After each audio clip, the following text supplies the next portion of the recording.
Right. Everyone ready? Ready? Ready upstairs? Ready as we're going to be, Matt. All right. Welcome to the April 4th, 2024 meeting of the West Sacramento Planning Commission. Out of respect to everyone in attendance, please ensure that your cell phone is on silent mode. Thank you. All right, and let's get started with the Pledge of Allegiance led by Commissioner Squires. Please rise. Allegiance to the flag of the States, to the republic, one nation, under God, indivisible, liberty, justice for all.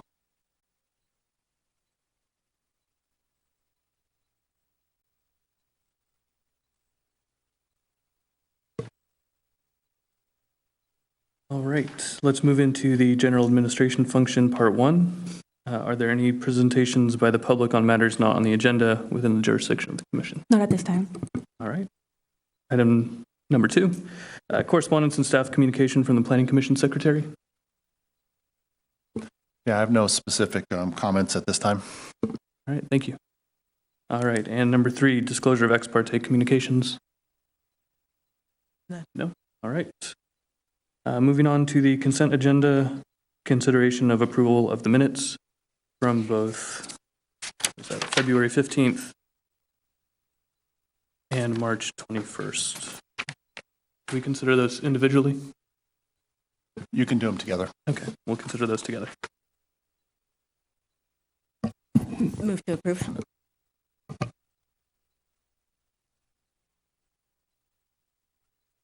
Second. All right, thank you. All in favor? Aye. All opposed? Thank you, those are approved.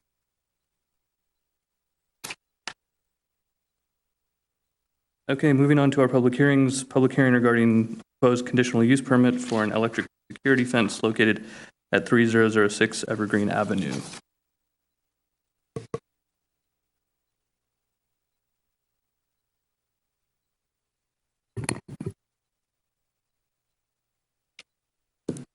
Good evening, Chairperson Delgado and Commissioners. My name is Elijah Ortega. I'm the Assistant Planner in the Planning Department. Item number 5 for your consideration is a conditional use permit for the construction of a new 10-foot tall electric security fence at the Enterprise Rent-A-Car on Evergreen Avenue. Typically, a use permit is not required to install electrified fencing in industrial zones. However, there is a provision in the zoning ordinance that requires approval of a conditional use permit to construct electrified fencing in the business park and limited industrial zones if the property is located east of the Interstate 80 exchange. The primary reason for this provision is to allow the Planning Commission some discretion over electric fencing in more urbanized areas of the city. For example, the subject property in the agenda item tonight is located close by the Country West Shopping Center, a pretty heavily trafficked retail area.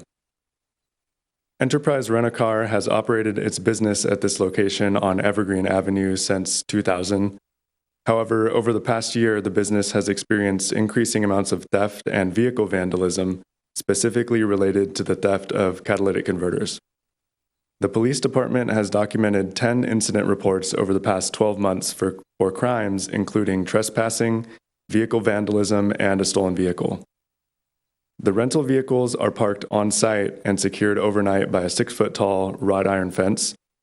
Criminals have been gaining access to the vehicle parking area by scaling the fence or prying open the individual fence bars. Efforts to improve security of the parking area with security cameras and lighting have failed to improve the situation. The business, now being a target for criminal activity, poses a safety and security risk for Enterprise employees and its customers. If the use permit is approved, the applicant will be permitted to construct the electrified fencing behind the existing wrought iron fencing and along the perimeter of the rental vehicle parking area. The electric fencing will be required to meet all governing state and federal requirements, including requirements for placement of electrification warning signs at a visible height at each gate entrance and along the perimeter of the fence every 30 feet. Additionally, the electrification may only be energized during the hours when the general public does not have legal access to the property, and shall be maintained by an automatic timer. The electrification is non-lethal. There have been a handful of electric fences that have been permitted on other industrial areas of the city where a use permit is not required, and staff is not aware of any issues arising from other electric fences in the city. In order to approve a conditional use permit, the commission must make a number of findings for the project regarding zoning and general plan consistency, public health and safety, and design and access.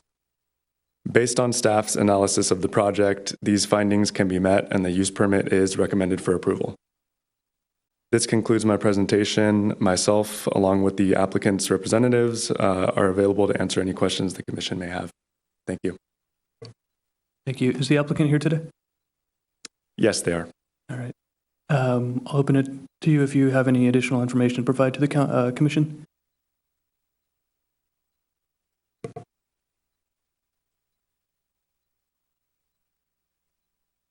Good evening, Chair Delgado, members of the Planning Commission. My name is Keith Kaneko. I'm with Amarok, the applicant, also representing the business at this particular location.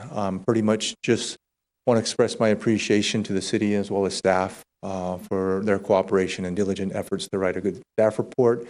But I'm also here to answer any technical questions that you may have, and also just wanted to relay that we agree and accept the conditions of approval as laid out in your staff report. Thank you. Thank you. Are there any comments from the public on this? Okay, then we'll open it up to the commission for questions and discussion.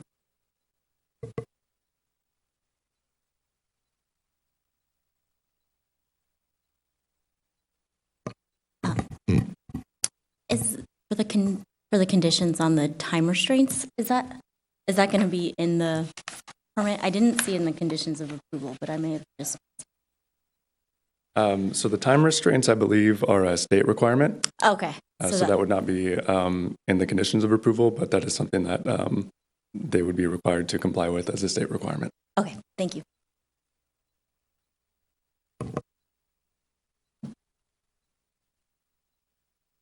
I have a question about the placing the electrical fence inside the other fence.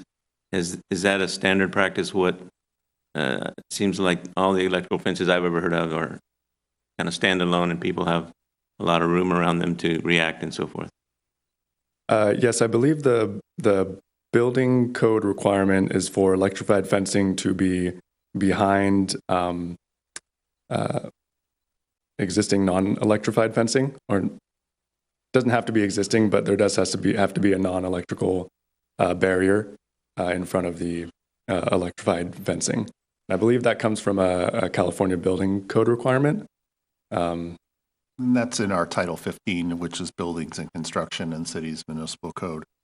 The whole point of the electric fences is primarily to be a deterrent. So having the electrified fence inside a regular fence certainly going to help avoid any, unintended contact with it, things of that nature. So all of the other ones we have seen also include the non-electric fence, for lack of a better term, is a way to help insulate the actual electrified one.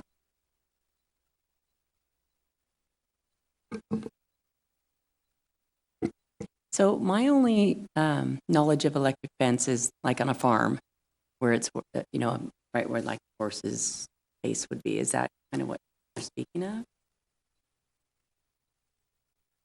Yeah, if Yeah. the commission would entertain that and the applicant responding to that, because we actually have two separate parts in our municipal code. We actually had to put in, one was just for the little fencing around where the world famous West Sacramento goats are. Right. Yeah. But I think that's not quite the same, same thing we're talking about. So perhaps the gentleman from Amarok could elaborate on that.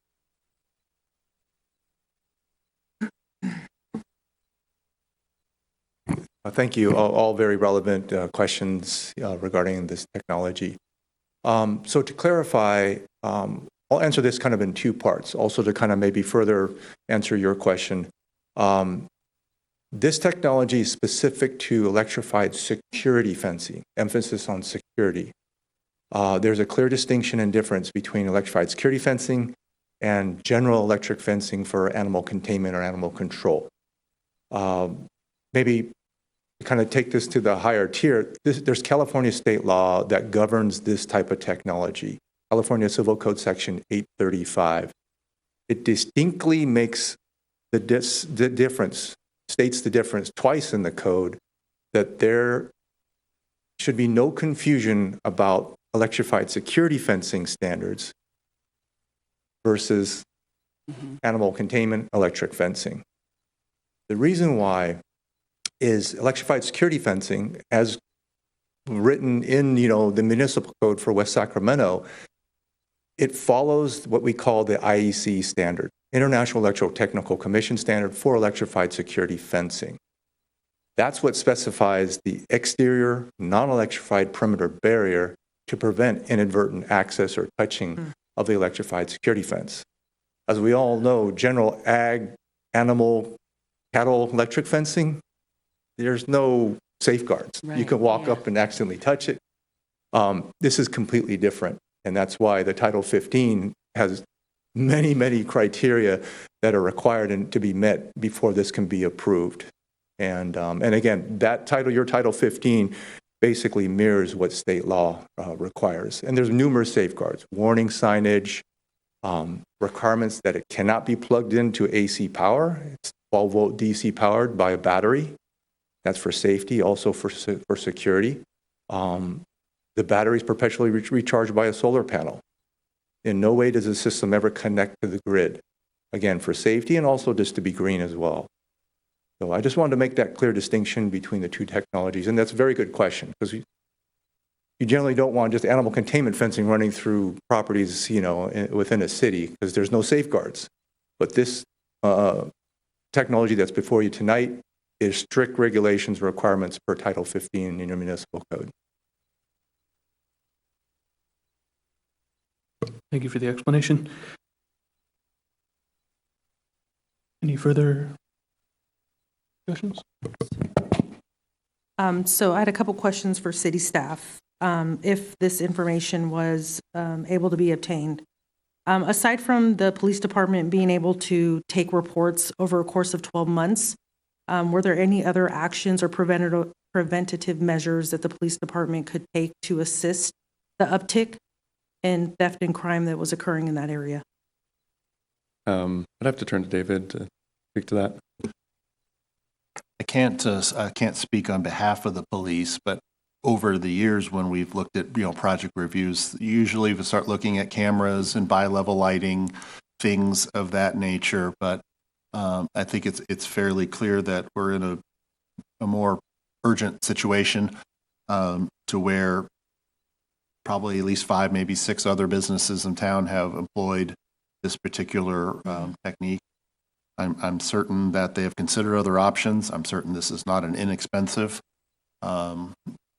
application to do, but I guess in their minds that the deterrent factor of it can justify it, because this particular part of town does certainly gets more than its fair share of illegal activity going on, unfortunately.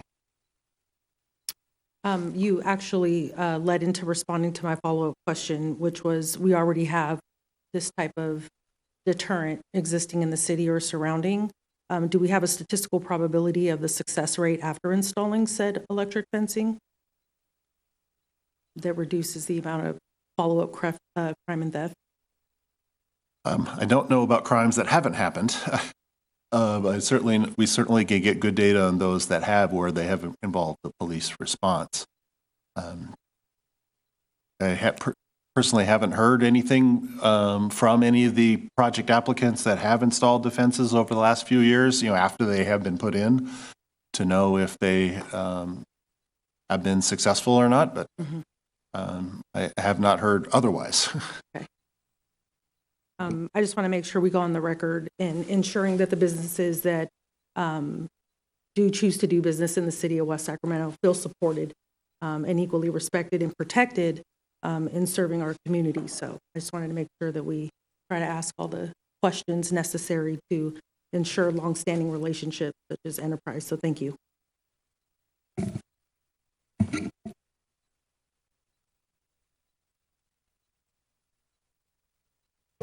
All right, is there anything additional from any of the commissioners before we close discussion? Okay, then we'll consider that closed. Or do we have any commissioners who are ready to make a motion on this?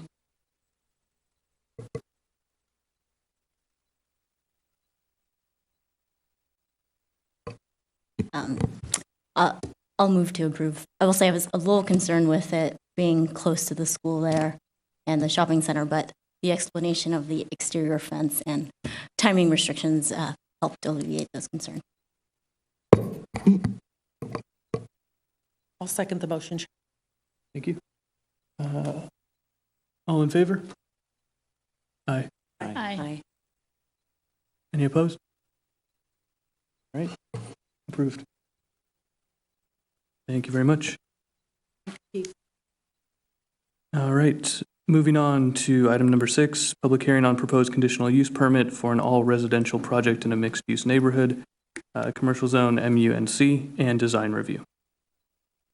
Good evening, Chair, members of the Commission. We're back again before you on this project. You heard it on the 31st of March as a workshop. Again, the project is at 1990 Lake Washington. I'll just put up the aerial again for orientation. And part of that was to provide input from the Commission and the community and questions that you may have. At that meeting, 3 topics were identified.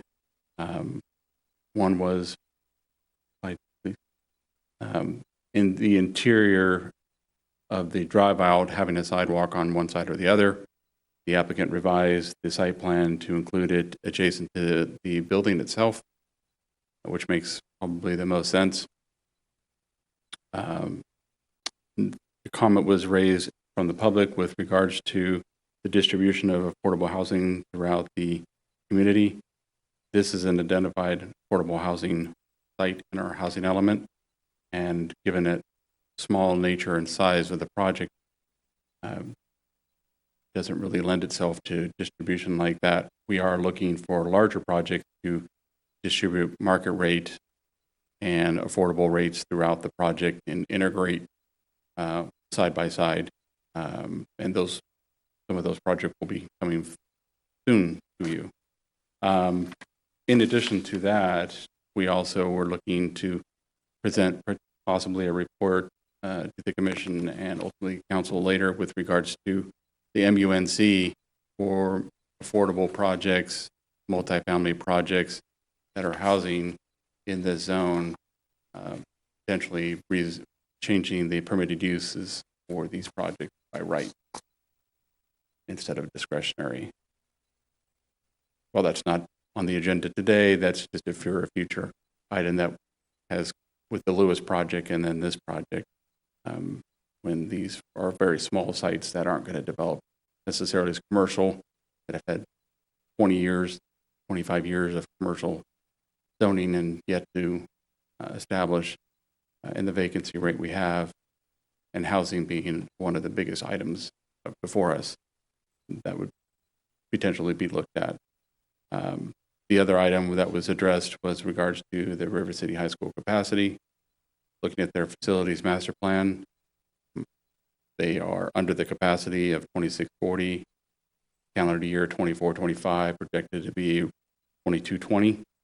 The projections, I reached out to the school district proper for, via email to have any comment with this. I didn't receive a response prior to tonight. So their previous comments and our discussions with them with all school-related matters, we have capacity to serve our students in the city at all our facilities. And that staff is recommending the project with the conditions of approval, and the findings both can be met for the use permit and CEQA. We do have, again, Raul, our housing manager, and Mark from Development Engineering available for any questions that you may have. The applicant is here. They do have a small presentation themselves. If there's any additional questions I can answer for you, let me know. That concludes my presentation. Thank you very much. If the applicant has a presentation, I think we'll open it up for that now.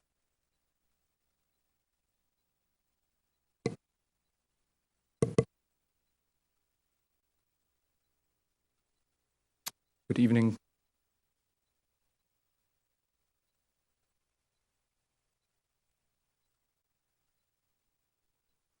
This.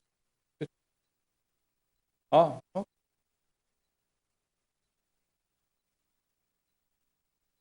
Yeah, could you do the next? Yeah, there is, first of all, thank you to the staff for the writing their report and recommending the project. We appreciate that. We think the project and the site are a really good fit.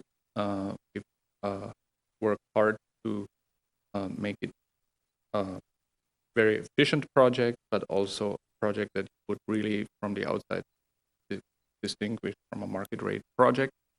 It has, in addition to that, very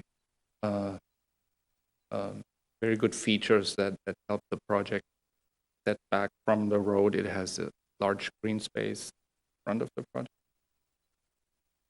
Yeah, that we can see here.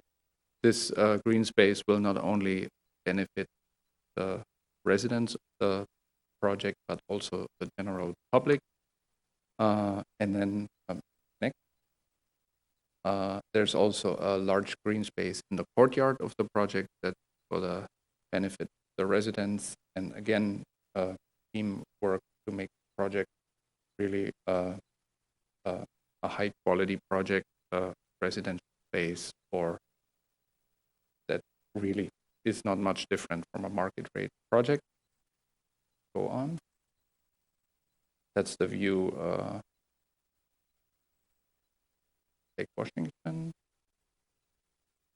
Next. There you see a typical floor plan. That's actually a ground floor where you see the two L-shaped building masses that enclose the courtyard. Next. Typical upper floor, and you see the bridges that connect the two L-shaped building components. In these bridges, that they're more open and they house amenities for the common use of residents. And that was just an enlargement, just for reference. Look a bit the unit, and again, these units are very typical, efficient units that would be not much different from market rate units. Really, they are just very efficiently laid out, and we were able to squeeze the depth of the units, but the width is what you would typically see in a market rate project. Nicely laid out unit. Here are the facades. So we strove to put a lot of variety in the building. So each L is broken up in its two legs. We have with the 5-story building masses on the front and in the back. And then the connecting parts of the building are 1 story lower, and there are kept more contrasting, warmer, darker set materials. And on the front of the building, you see balcony towers and masses that come out and also undulate varying building height. So overall, a building mass that breaks apart to a pedestrian scale. Other two. And yeah, here's the material palette, and yeah, very light materials. The light theme of row or dark rich for the overall.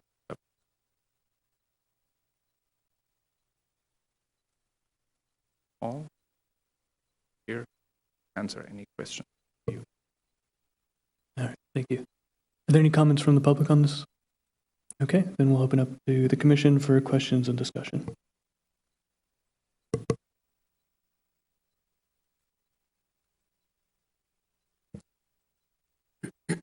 I noticed that on page 65 of the material that we have, it talks about the Natural and Cultural Resources Policy, NCR-7.4, heat island reduction. And it says, the city shall require to the extent feasible site and building design that reduces exterior heat gain and heat island effects. And it mentions cool roofs. I'd like to know what kind of roofing material you will use for the roof. Yeah, so that's exactly what we would use. It's called cool roof. These are all modern roofing membranes that we typically use nowadays are a classic cool roof. They come, I mean, they could either be a PVC or TPO or a rubberized membrane roof, but they are big white color. They do not collect the heat. Yeah, I'm very glad to hear that. At our home in West Sacramento, we have a flat roof and we put on a white membrane roof. We didn't have to use air conditioner all last summer. We get the Delta breeze through the night, and then we close the house up and it just pulls the cool air in all day. Yeah. So they're wonderful. So I'm really glad to hear that membrane roof will be put on it. It makes an amazing difference.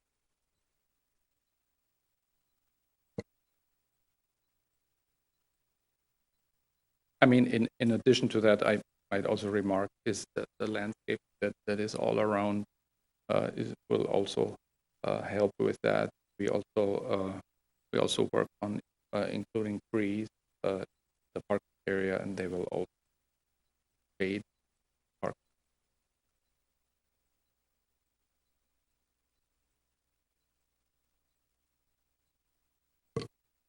Any other comments from commissioners?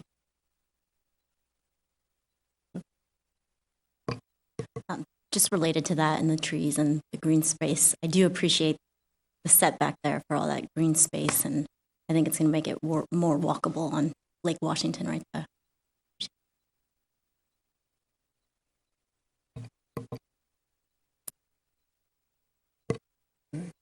Any other comments or questions from the commission? All right. Do we have any motions on this item?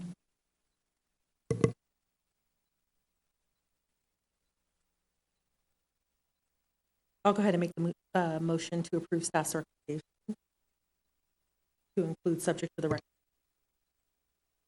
I'll second. All right, all in favor? Aye. Aye. Aye.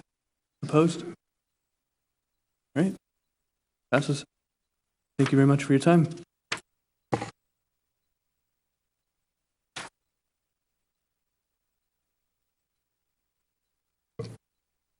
All right. And moving on, we have nothing on the regular agenda, so general administration function part 2. Any commissioner communications? No. All right, then we will adjourn. Thank you. Yes. Okay.